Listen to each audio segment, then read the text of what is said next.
Is going to Florida with her family.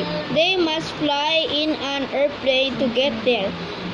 Tom's younger brother is named Louis. Tom and Louis are excited.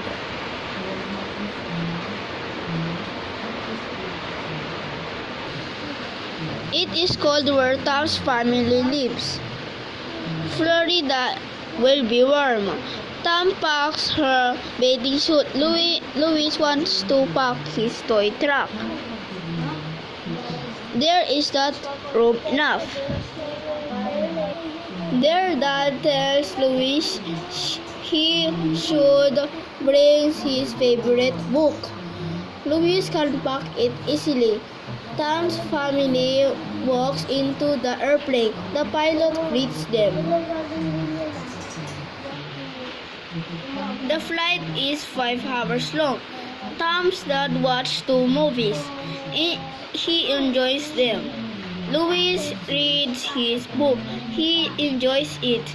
Tom doesn't have a book. He is very bored. Tom and her family land in Florida.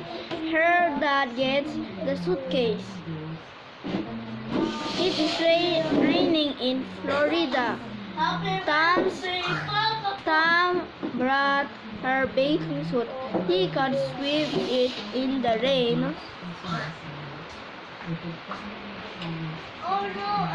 Louis finished his book.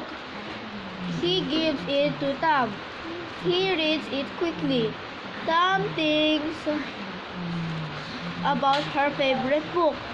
From now on, she will bring it everywhere. Like and subscribe and click the notification bell for more videos available for you for